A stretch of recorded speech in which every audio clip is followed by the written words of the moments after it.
There will be time for you to read the instructions and questions, and you will have a chance to check your work.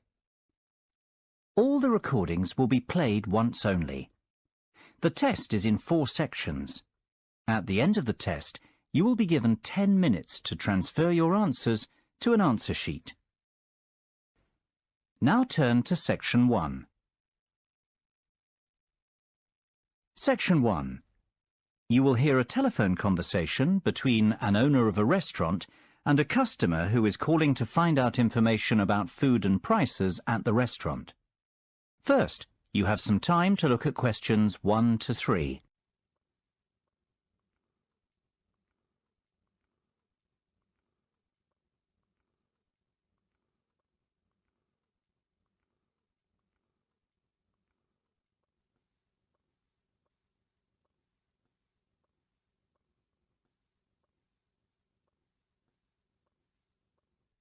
Now we shall begin. You should answer the questions as you listen, because you will not hear the recording a second time. Listen carefully and answer questions 1 to 3. Hello, Bellucci's restaurant. Sam speaking. How may I help you? Hi, my name's David Marsden, and I'm calling to ask about the offers I saw on the website for your restaurant. I'm thinking about organising a party for a friend's birthday. Yes, Mr. Marsden. What information would you like to know? You can call me David. Okay, great. So, David, what can I help you with? Well, first of all, I wanted to know if the 50% offer that you have on for certain dishes is valid for weeknights as well as on the weekend. The party may take place during the week, you see. Well, there are many dishes that are 50% off on weekends, and only a small number of dishes are 50% off during the week. For example, the spaghetti bolognese is 50% off on whatever day you come in during this month, and lasagnas and steaks are 50% off on our most busy days, which are Saturday and Sunday. Would you be able to do a discount on the lasagnas if there was a large group of people coming in during the week? We can only do a 25% discount. But we can do a 50% discount for large groups on any dessert you have with the lasagna. Well, that sounds like a good deal. There are many other offers that we have on at the moment as well. What about drinks? Are there any discounts on drinks? Yes, of course. For every 3 bottles of house red or white wine ordered, you will get a bottle free. So that is 4 bottles of wine for only about £25. If you order 2 bottles of champagne, you will get half a bottle free of charge as well. That sounds like a really good offer. Which house wine do you stock? Most restaurants have French house wine and sometimes Spanish, but I think most of my friends will want to drink Italian wine. We normally serve French as the house wine, but we will be able to find a nice Italian one instead if you prefer. That would be great. What about champagne? We will probably order at least 2 really good bottles. How much would a good bottle cost? Well, you're in luck, because the champagne used to cost £25 per bottle, but now it's only £20 per bottle, so you'll save £5. Before you hear the rest of the conversation, you have some time to look at questions 4 to 10.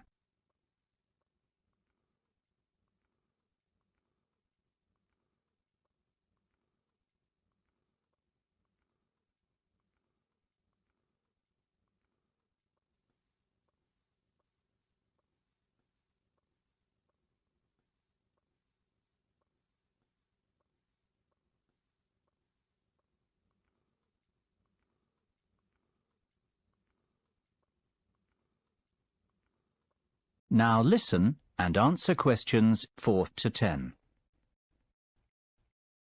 That sounds like a good price based on my experience. Now, what side dishes are on the menu that could be ordered with the lasagnas? Well, we have a range of side dishes. Some go better with the lasagna than others, but of course, it's your choice. The chef's special side dish is a chicken and cheese dish. This may be too heavy to have with lasagna, but we have a selection of salads, such as a mixed salad and a Greek salad. They would be the best option with that main course. Some other side dishes that are popular are tomato bread with herbs and Italian cheese with peppers. That all sounds very tasty, and I'm sure all the people who are coming to the party will like these types of dishes. I might come in during the week to try out some of your food before the party. So, would you like to reserve the table then for your party? Yes, I was wondering if you have any tables free for the 20th of August. I'm afraid we are all booked up on that date, but we can reserve a table for you for the week after, on the 27th of August. Is that okay? Yes, that will be fine. How many people will there be? 15. Can we have the table for 7 o'clock on that evening? Yes, that can be arranged. Please, can I take your phone number for the booking? Yes, it's 01445 333 6451. Okay, that's great.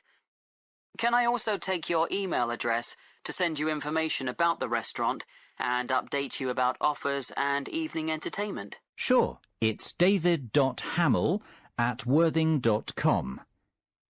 david.hamill@worthing.com. Great. Well, I think that's all I need for the moment. We'll be in touch closer to the date when you'll be coming to the restaurant. If you want to ask anything or order anything special, we can cater for most requests. Yes, that would be good, as I'm sure I'll think of something. Bye-bye, David. Speak soon. That is the end of section 1. You now have half a minute to check your answers.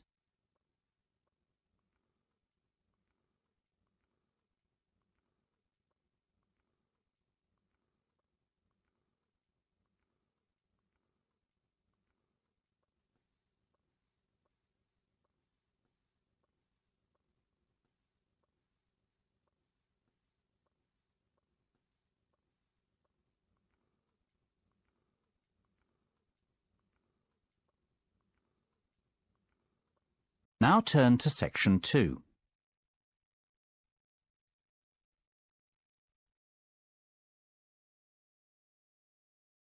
Section 2.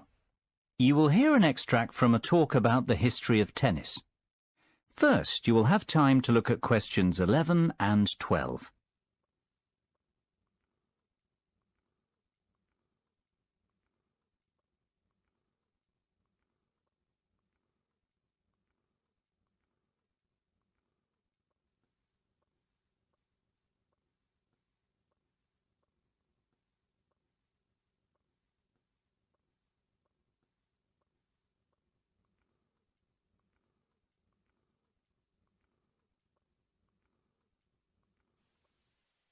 Now listen carefully and answer questions 11 and 12. Good afternoon and welcome to the programme. Today we have a special programme about the history of tennis in this country, and we also have Steve Mackay in the studio, the all-time great British tennis player, to give us the lowdown on some interesting facts about the sport and other great tennis players. Steve, obviously tennis is one of the most popular sports broadcast on TV today. Can you tell us about the early days of tennis? Well, the medieval form of tennis is known as real tennis and eventually became lawn tennis, which is what we know today. Real tennis changed over 3 centuries from an earlier ball game played around the 12th century in France. This had some similarities to handball. People would hit a ball with a bare hand and later with a glove. People say this game was played by monks in monasteries. By the 16th century, the glove had become a racket. Real tennis spread in popularity throughout royalty in Europe and was the most popular in the 16th century. Before you hear the rest of the conversation, you have some time to look at questions 13 to 20.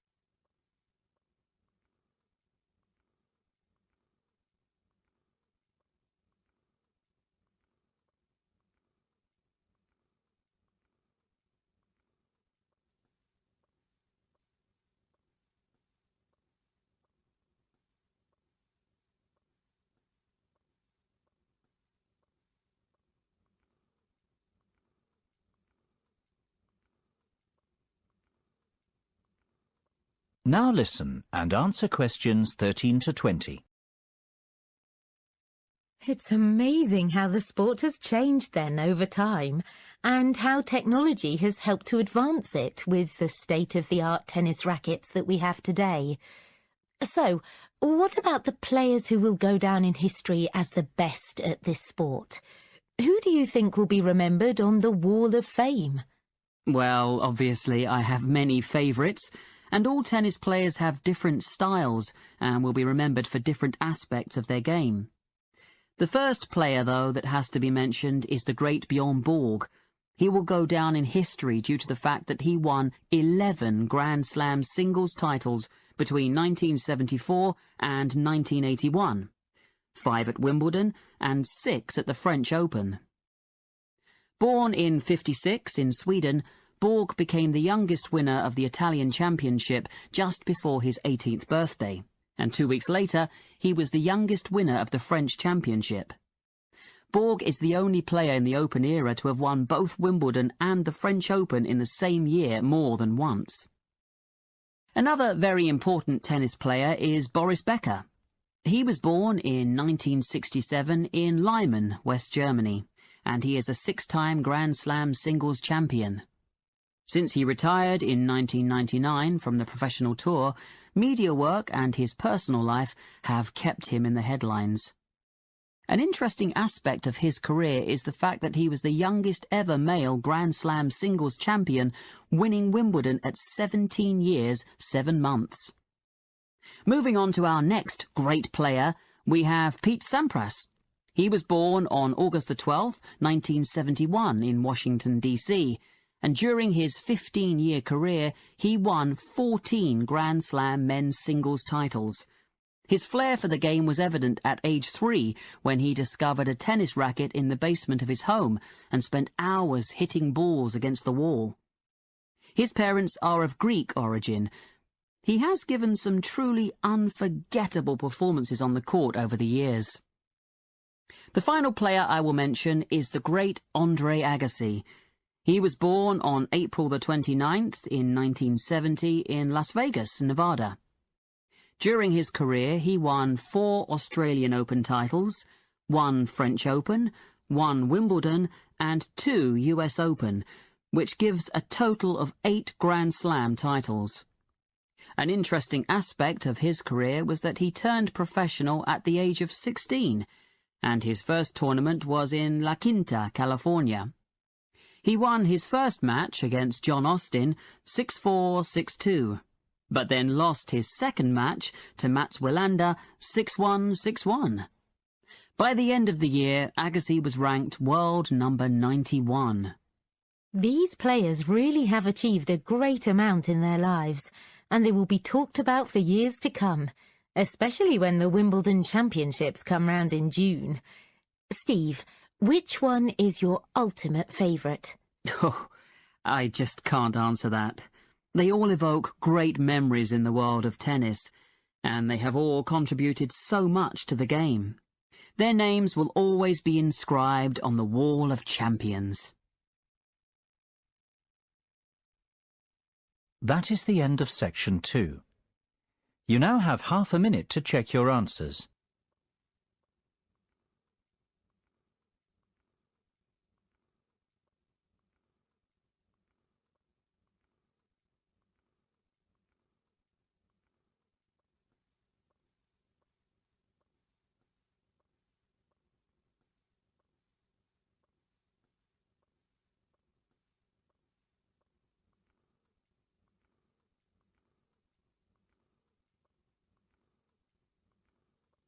Now turn to section 3.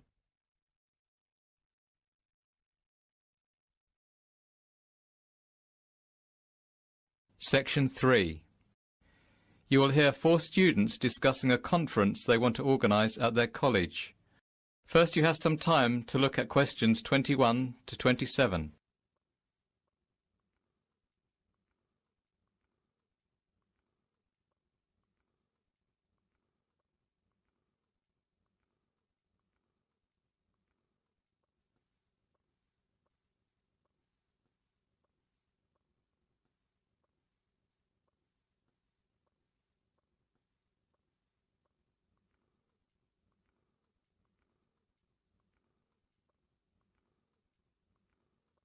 Now listen carefully and answer questions 21 to 27. So, Mr. Peters has finally agreed that we can organise this year's college conference. So, we need to really go through all the most important items in order to establish a general schedule for the conference, and how we are going to put it all together. Yes, I agree. We can't leave things to the last minute, and there are quite a lot of good speakers who have offered their services for this conference. It's important that things go smoothly. Don't forget that Mr. Peters has been against the idea of this conference for the last 2 years. So we need to make it worthwhile and get at least 100 students to attend so that we can prove this is an event that students can benefit from. The most important thing we need to consider is the range of speakers who we will invite to the conference. If they are well respected in their different fields, then the students will be very keen to come and hear the talks. We don't have a massive budget either, so we have to negotiate on the fees that the speakers will charge. Sam, you mentioned before this meeting that you have had some calls from some interesting potential speakers. Can you give us the lowdown on the rough list that you have at the moment? Yes. The main person on my list, who is an expert in the field of business management, is Professor Harmon. He would be good at running workshops where students can discuss how to start a business, and he likes to include role plays, which make the sessions more interesting. Yes, I've heard of him, and people have told me that he is dynamic and interesting. He doesn't like just giving lectures. He likes to get the students involved more in the discussion. We should definitely send him a formal invitation. What about another area of study, such as maths? Well, I have done some research on Mr. Steve Bishop. I heard about him because my brother went to see him give a lecture at a university in his area. Apparently, he is well respected among many universities in England for his knowledge in the field of maths. He has even done some research with some famous mathematicians. My sister studies maths at university, and I think he came to her university too, to give some extra lectures. He would be a good one to keep on the list. I could send the invitation to him if you want, Sam. That would be great, thanks. We have speakers now to talk about business and mathematics, so it would be a good idea to invite someone who is an expert in an arts subject, like English or drama. I haven't actually got any ideas for arts subjects. Well, I'm planning to do drama at university, and I know of a lady who is the head of drama at a well-known university. Her name is Sandra Bolton. She would give some drama seminars where students can discuss aspects of theatre and production in smaller groups. I also know a professor called Mr. Max Wallington. He is a professor of English literature, and he would come and give a lecture about Shakespeare. I'll send invitations to Miss Bolton and Mr. Wallington then. Great! That's 2 art subjects covered then. The final main subject area we need to think about is science. Dave, you want to study biology at university, don't you? Do you know of any professors we can contact? Well, there's the famous Professor Sean O'Brien. He's done quite a lot of work in the field of genetics. I'm sure all the budding scientists will really want to come and hear him speak. As well as this, there's the mad scientist Jeff O'Hara, who is very knowledgeable about Albert Einstein, and he can come and talk about his famous theories. Perfect. Now that we have some speakers in mind to cover the main areas of study, we need to think about the administration and organisation of the conference. To start with, we need to send the invitations out to all the speakers we have agreed on school-headed paper. Kate, Lucy and I will take care of that. Dave, would you be able to contact a photographer to come and take pictures for the newsletter that will be printed after the conference? Yes, I know a good photographer who's come to the college for some other events. I will contact him as his photos were of really good quality. Lucy, would you be able to order the food and drinks? Which caterers do you think we should use? We don't want to spend too much money. We have about £400 to cover food and drink for 100 students. We need a selection of finger food and soft drinks. I will contact Flying Fish. They're quite cheap and they will do some discounts for us, as we've used them before at the college. Don't worry, Sam. I'll sort all that out. Excellent. We've covered a lot for today. I will book the main college hall and rooms 10, 11, 12 and 13 this week. I think we need to have about 2 more meetings before the conference. The next one we'll schedule for Wednesday the 6th of June. Can everyone do that, or would Thursday the 7th of June be better? The first date you said is fine with me. Me too. Yes, that's fine with me as well. Before you hear the rest of the discussion, you have some time to look at questions 28 to 30.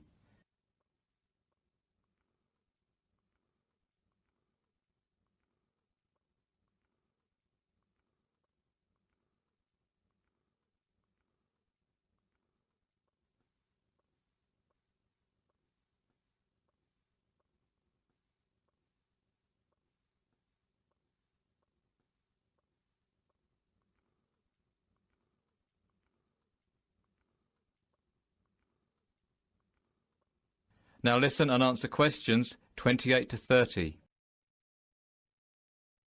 Last thing to mention before we finish up for today is some things that Mr. Peters, our lovely headmaster, has said. As we said at the beginning, he hasn't been so enthusiastic about this conference, and he has given us some rules we have to stick to during the conference. I've made a photocopy of them for everyone. I think we should just go through them now to get them out of the way. Good idea. Well, the first thing Mr. Peters said is that we have to make a record of all the students who attend the conference, as he wants those figures after the event to check that the money he gave us to organise it was worth it. He also wants to know which subject each of the students who attended is going to study at university, to show that we have provided suitable speakers at the conference. He said that he doesn't mind how many speakers we invite, as long as the lectures are well attended.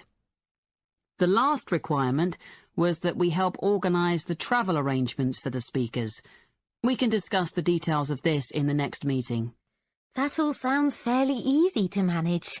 Did Mr. Peters not say anything about tidying up the hall and the rooms after? I would have thought that he would have said something about that. That wasn't something on the list. I could check with him, but the cleaners who clean the college on a regular basis might tidy everything up. They would just have to be paid a bit more. I don't think the conference will produce too much mess anyway. It would be good to get some help with all that anyway. Yes.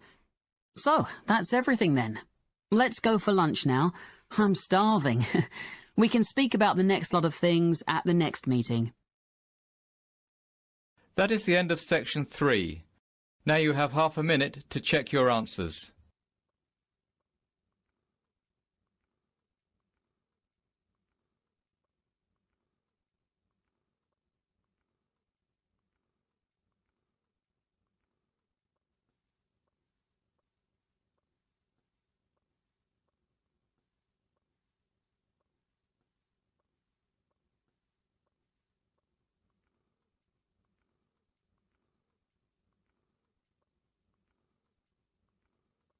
Now turn to section 4.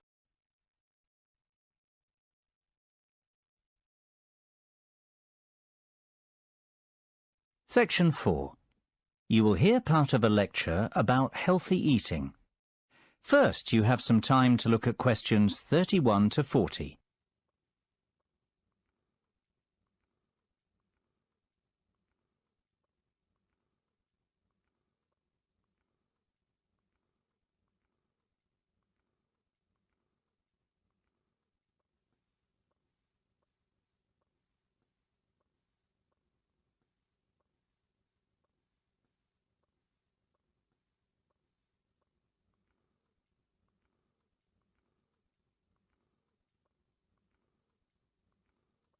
Now listen carefully and answer questions 31 to 40. I'd like to introduce our speaker today, who has come all the way from Manchester. Dr. Paul Harold, the head of research in nutrition at Manchester University. He is going to talk to us about ways we can improve our lifestyle and fitness. This will include watching what we eat and being more careful about our calorie intake, as well as taking regular exercise. This is an important current issue, as many people eat too much junk food, and the nation as a whole is fatter than it was 100 years ago. Thank you, James, for your introduction. You are absolutely right. Statistics show that the nation is heavier than it used to be, and this is due to the long hours that we work and the lack of time we have to prepare healthy meals that are low in fat and sugar. There are some simple steps everyone can take to help improve their general health. Maybe lose some weight first. In the long run, it could lower your cholesterol and blood pressure. The first thing to do in order to check that your weight is healthy is to work out your body mass index, or BMI. This is a tool that can help you find out if you are a healthy weight for your height. Obviously, the height of a person will affect what weight they should be. To work out your BMI, you should take your weight in kilograms and divide it by your height in meters. Then you divide the result by your height in meters again. The result you come up with can be checked on a chart to see if your BMI is too high, too low, or about right. Even if your BMI is about where it should be, it is still important to eat a healthy and well-balanced diet. A healthy diet involves consuming appropriate amounts of all the food groups, including an adequate amount of water. Nutrients can be obtained from many different foods, so there are a wide variety of healthy diets. To start with, it is important to eat starchy foods such as bread, cereals, potatoes, rice and pasta, together with fruit and vegetables, and this should provide the bulk of most meals. Some people wrongly think that starchy foods are fattening. In fact, they contain about half the calories than the same weight of fat. Also, starchy foods often contain a lot of fibre. When you eat starchy foods, you get a feeling of fullness, which helps to control appetite. It is also important to eat at least 5 portions, and ideally 7 to 9 portions, of a variety of fruit or vegetables each day. If you eat a lot of fruit and vegetables, then your chance of developing heart disease, a stroke, or bowel cancer are reduced. You also need a certain amount of protein to keep healthy. However, most people eat more protein than is necessary. You should choose poultry, such as chicken or lean meat. There is evidence that eating oily fish helps to protect against heart disease. It is probably the omega-3 fatty acids in the fish oil that help to reduce build-up in the arteries. Aim to eat at least 2 portions of fish per week, one of which should be oily. Obviously, what we eat is highly important, but it is also crucial to do regular exercise, as it strengthens our heart, tones our muscles, and is also good for the mind. We're increasingly living in a world where physical activity has stopped being a day-to-day part of our lives. We have domestic appliances to wash and dry for us, and cars to get us around, and with the decline in manual labour, many of us spend our working days sitting at desks. Adults should do a minimum of 30 minutes moderate-intensity physical activity 5 days a week. You don't have to do the whole 30 minutes in one go. Your half hour could be made up of 3 10-minute bursts of activity spread through the day if you prefer. The activity can be a lifestyle activity, such as walking to the shops, or taking the dog out, or structured exercise, or sport, or a combination of these. But it does need to be of at least moderate intensity. For bone health, activities that produce high physical stresses on the bones are necessary. Well, I hope you've learned some interesting facts from this talk, and that it will help you to change your lifestyles for the better. Thank you for your attention. And I believe that James has some handouts to give you on this subject. James. That is the end of section 4. You now have half a minute to check your answers.